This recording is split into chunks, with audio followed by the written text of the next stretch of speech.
Olá, família! Sejam todos bem-vindos ao estudo diário das Escrituras. A mensagem aqui do Júlio César de Souza Barro, ele escreveu aqui: Bom dia, frio, aqui em Três Maria, 11 graus. Mas a aula aquece o meu coração. Até amanhã. Aqui a Mercedes Silva de Araújo também, ela colocou aqui. Mensagem maravilhosa, chegou até mim quentinha, aquecendo o meu coração. Me senti abraçada pelo Senhor. Ela escreveu muita coisa aqui, gratidão pelas mensagens de você. Agora, quem colocou aqui o dia mais frio não tá o nome, né? Tá assim, Viva o Evangelho Restaurado, né? No lugar do nome, às vezes pode ser um canal, né? Viva o Evangelho Restaurado. É esse nome que identifica. E aí escreveu aqui: Bom dia, irmão Vanderlei, aqui em Bagé, Rio Grande do Sul. Rio Grande do Sul é frio mesmo. Rio Grande do Sul, 3 graus, tá maluco? 3 graus. Ah, obrigado pelos ótimos estudos e até amanhã. Gratidão pelas mensagens de vocês. Hoje a gente está estudando aqui Doutrina e Convênio, sessão 63. A gente estudou até o versículo 14. A gente vai dar sequência aqui do versículo 15 em diante, porém, nós vamos pular alguns versículos, pegar os pontos mais importantes aqui. Então vamos começar aqui no versículo 17, tá bom? Nos versículos anteriores, o Senhor falou aqui que estamos em um convênio com Ele. Quando nós saímos desse convênio, nós nos afastamos do Senhor e estamos cometendo adultério. O adultério é para quem tem um relacionamento, um casamento, e aí sai do casamento. Então nós estamos casados com o Senhor, um símbolo de convênio, tá bom? Ao sair do convênio, ao abandonar, ele compara aqui como um adultério. E aqui no versículo 17, ele vai falar mais aqui a respeito daqueles que se afastam, né? E perdem ali as suas bênçãos. Portanto, o Senhor disse que o mentiroso, o incrédulo, todo aquele mentiroso e aquele que ama cometer a mentira, bem como os libertinos, feiticeiros, terão sua parte no lago que arde como fogo e enxofre, que é a segunda morte. Então aqui fala o lago de fogo e enxofre, né? Algo simbólico, tá bom? Ninguém vai para um lago de literal ali mas é o tormento que a pessoa sente na mente ali por ter desperdiçado suas oportunidades de servir a Deus, de se aperfeiçoar, guardar os mandamentos, tá bom? Uma mensagem semelhante a essa aqui, de Doutrina e Convênio 63:17, está lá em Apocalipse 21:8, né? Também falando dos que vão ficar fora, né? Que vai passar pela segunda morte. A segunda morte é viver afastado da presença de Deus. Isso que é a segunda morte. E ela é causada pelo pecado. E aqui diz aqui, em Apocalipse 21:8, mas quanto aos tímidos, aos incrédulos, aos abomináveis, aos homicidas, aos fornicadores, aos feiticeiros e aos idólatras, todos os mentirosos, e a sua parte será no lago que arde como fogo e enxofre, que é a segunda morte. Né? Então, novamente aqui repetindo. Interessante que nessa lista aqui, em Apocalipse, né, ele coloca os tímidos também, né? Mas quanto aos tímidos, aqui no grego, a palavra tímido aqui está, deixa eu ver o nome aqui, se lê deilos, né? Seria deilos. Na verdade, seria melhor traduzido como medroso ou covarde, tá bom? Então, essa seria a tradução, acho que mais correta aqui. O que é o covarde? O que é aquele... Covarde é aquele que não é valente no testemunho de Jesus. Em Doutrina e Convênio, seção 76, né, que a gente vai estudar aí, o Reino de Glória, nós vamos ver que é o testemunho que determina para onde nós vamos. O testemunho que nós temos no Senhor. Então, aqui quando fala aqui em Apocalipse, o tímido, né, na verdade deveria estar escrito aqui os covardes, né, aqueles que fazem convênio e abandonam o convênio. É esse o sentido aqui. Vamos continuar nosso estudo aqui, Doutrina e Convênio, seção 63, versículo 18. Em verdade eu digo, eles não terão parte na primeira ressurreição. Então, a primeira ressurreição já é desde a ressurreição de Cristo, tá bom? E vai até a vinda de Cristo ali no milênio, tá bom? Então, essa é a primeira ressurreição. Então, esses que foram citados aqui, eles não terão parte na primeira ressurreição. Ou seja, vão ressuscitar por último, depois do milênio ali. Bom, o versículo 20 diz assim: os fiéis receberão uma herança na terra transfigurada. Ou seja, apesar disso, né, apesar de várias falhas que nós temos, os fiéis receberão uma herança na terra transfigurada. A terra transfigurada é a terra vai ser transformada num estado paradisíaco e depois ela vai ser celestializada. Tá bom? Então isso é receber uma herança na terra celestializada, uma terra celestial, para que nós possamos ser celestial também. Então, aqui fala que, versículo 20, e os fiéis receberão uma herança na terra transfigurada. Eu fico muito feliz que o Senhor falou os fiéis, não os perfeitos, né? Nós não somos perfeitos, nós temos falhas, mas se nós nos mantivermos firmes no caminho, né? Aliás, essa sessão, ela vem com esse contexto histórico, daqueles que se afastaram do evangelho e entraram em apostasia, tá bom? Então nós temos várias dificuldades, mas temos que nos manter fiéis ao convênio, fiel ao evangelho, tá bom? Então eu fico feliz aqui que ele falou, não os perfeitos, né? Não é os perfeitos que vão receber, né, uma herança, mas sim os que são fiéis.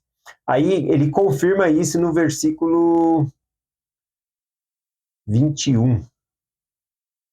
Não, versículo 20 era para me ter lido o versículo 19. Sei lá, que eu fiz uma confusão aqui. Vou para o versículo 20, que é diz assim: contudo, o que permanece na fé e fizer a minha vontade vencerá. E quando vier o dia da transfiguração, receberá uma herança na terra. Tá bom? Então é a herança que nós estávamos falando aqui. O versículo 21 sei que eu acho que eu marquei o versículo duas vezes aqui. É o versículo 21 e 22. Eu confundi aqui, deve ser. Bom, vou ler aqui.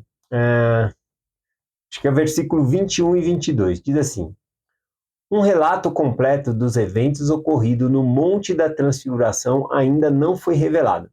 Se nós irmos lá para Mateus capítulo 17, do versículo 1 até o versículo 15 ali, se eu não me engano, é quando Jesus leva, né, os seus apóstolos, né, Pedro, Tiago e João, ao monte lá, e ele se transfigura na frente deles, tá bom? O rosto de Cristo fica parecendo um sol todo brilhante, a roupa dele fica resplandecente, a roupa dos apóstolos, né, eles são transfigurados ali, e eles ouvem a voz de Deus, eles veem ali Moisés, eles veem Elias ali naquele momento, tá bom? E aqui em Doutrina e Convênio, seção 63, versículo 21, fala que um relato desse evento ocorrido no Monte da Transfiguração ainda não foi revelado, né? Então é algo que a gente vai aprender ainda. Mas olha só uma dica aqui, nós já sabemos que lá apareceu Moisés e Elias, e que Jesus se transfigurou na frente deles, tá bom? E também em Mateus, né, 17, fala que a voz do Pai veio a eles também. Então, temos algumas coisas lá desse acontecido. Porém, aqui no versículo 21 diz assim: quando a terra for transfigurada, sim, de acordo com o modelo mostrado aos meus apóstolos sobre o monte. Então, aqui fala que no monte da transfiguração também os apóstolos viu esta terra transfigurada, transformada, né? Então, olha que interessante. Então, é mais um detalhe que nós temos aqui. O relato cuja plenitude ainda não recebeste. Nós ainda não temos, né, essa revelação da parte dos apóstolos ali. Vamos continuar aqui. Versículo 22, 23. E agora em verdade vos digo que, como disse que vos tornaria conhecido a minha vontade, e que vô-las tornarei conhecida, não por meio de mandamentos, pois não há muitos que se esforçam para guardar os meus mandamentos. Mas o que guarda os meus mandamentos, darei os mistérios de meu reino, e será como uma fonte de água viva, vertendo para a vida eterna. Então, o Senhor acabou de falar de alguns mistérios, né, lá no Monte da Transfiguração, e ele fala aqui que os que guardam os seus mandamentos, ele vai dar esses mistérios, vai dar a conhecer esses mistérios aqui, como uma fonte de água vertendo para a vida eterna. Vamos lá, versículo. Aqui do versículo 24, resumindo, né, do versículo 24 ao versículo 31, ele dá um mandamento que as pessoas ajudem a comprar a terra de Sião, tá bom? Porque a terra onde eles iriam construir Sião não era para ser conquistada por sangue, por guerra, mas sim pela compra, né? Então as pessoas precisavam doar para comprarmos terras lá em Sião, que estava lá em Misur, né? Essa revelação foi dada aqui, aliás, aqui em Quitra, tá bom? Então as pessoas de Quitra deveriam ajudar e também mandar outras pessoas lá para construir em Sião. Aqui o versículo 25 diz assim, do versículo 25 e o versículo 26. Eis que a terra de Sião, eu, o Senhor, retenho-a em minha mão, em minha própria mão. Contudo, eu, o Senhor, dou a César as coisas que é de César. Aqui é interessante, porque o Senhor quer que compre a terra de Sião, não quer que ganhe a terra de Sião por sangue, por luta, tá bom? Então ele fala, dê a César o que é de César. As pessoas que estão lá, elas devem receber o dinheiro justo, né, pela terra delas, tá bom? Então é isso que ele está falando. Eu gosto muito dessa parte, né, que o Senhor fala aqui. Então tudo o Senhor dou a César as coisas que é de César. Isso nos remete lá a Mateus, capítulo 22, quando o, as pessoas tentaram, né, pegar Jesus Cristo ali numa pegadinha, falando com Jesus Cristo na frente de todo mundo, né? É certo pagar tributo a César ou não? Né? Muitos já achavam errado, achavam que estavam sendo explorados. E se Jesus Cristo dissesse que era certo pagar o tributo, né? Aqueles apoiadores que apoiavam ali uma revolução já não seguiriam mais a Cristo. E outros, né, que achavam que era certo, que tinha que pagar o tributo, tá bom? Por causa, para não haver guerra, também ia desagradar uma outra parte. Então, Jesus Cristo, eu acho que ele não está pensando nem em um nem no outro aqui. Ele pega e fala aqui em Mateus 22, a partir do versículo 20. Ele pergunta aos fariseus ali, né, de quem é a esfinge e a inscrição? Mostra aí a moeda do tributo. E aí eles mostraram ali, e aí tinha, né, a inscrição e a esfinge ali, né, o rosto ali desenhado de César. E aí então ele pergunta de quem é essa esfinge e essa inscrição. E disseram, de César. Então Jesus respondeu, dai, pois, a César o que é de César e a Deus o que é de Deus. Quero chamar a atenção aqui na frase dai a Deus o que é de Deus. Dai a César o que é de César, nós já entendemos. Mas e dá a Deus o que é de Deus? Assim como a moeda, ela tinha a imagem de César e deveria voltar para César, nós somos a imagem e semelhança de Deus. Então, dar a Deus o que é de Deus é nós retornarmos à presença de Deus da melhor maneira que nós possamos, tá bom? Então, dai a César o que é de César, tudo bem, mas dai também a Deus o que é de Deus. Nós mesmos, nossa vida, entreguemos ao Senhor. Continuando aqui, Doutrina e Convênios, seção 63, versículo do 32 ao 35 aqui. Vamos ler aqui, do 32 em diante. Eu, Senhor, estou irado com os iníquos e estou negando o meu espírito aos habitantes da terra. Em minha ira jurei, decretei guerra sobre a face da terra, e os iníquos matará os iníquos. Temor virá sobre todos os homens, e os santos também mal escaparão. Contudo, eu, o Senhor, estou com eles, e da presença de meu Pai descerei no céu e consumirei os iníquos com fogo inextinguível. Eis que isso não é já, mas dentre pouco, né? Aqui o Senhor fala que os iníquos matarão os iníquos. Então, muitas vezes o Senhor vai usar uma nação má para matar outra nação má, ou fazer justiça, tal como ele fazia no Velho Testamento. Ele usava outras nações como castigo, como chicote ali, contra Israel, porque não estava guardando os mandamentos de Deus. Então é os iníquos matando ali os iníquos. E aqui também o Senhor falou que os santos também mal escaparão.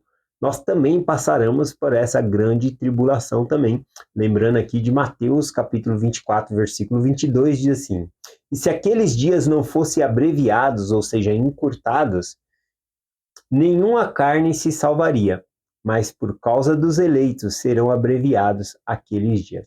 Então o Senhor vai ter misericórdia e vai encurtar os dias aí dessas grandes tribulações aí por causa dos eleitos. Do versículo 36 ao 48, mais uma vez ele falando aqui sobre reunir recursos, dinheiro para comprar uma terra em Sião. Vamos aqui para o a partir do versículo 49 ao 54, que fala sobre as bênçãos, né, do milênio, as bênçãos da segunda vinda. Então vamos ler esses versículos aqui e finalizaremos a mensagem de hoje. Versículo 49 em diante. Sim, bem-aventurados que morreram no Senhor, daqui em diante, pois quando o Senhor vier e as coisas velhas passarem, todas as coisas se tornarão novas. Eles se levantarão dentre os mortos e não mais morrerão, e na cidade santa receberão uma herança perante o Senhor. Então, novamente falando de uma herança aqui, quando o Senhor voltar. Versículo 50, e o que estiver vivo quando o Senhor vier, e tiver guardado a fé, bem-aventurado será. Contudo, é-lhe designado morrer na idade do homem.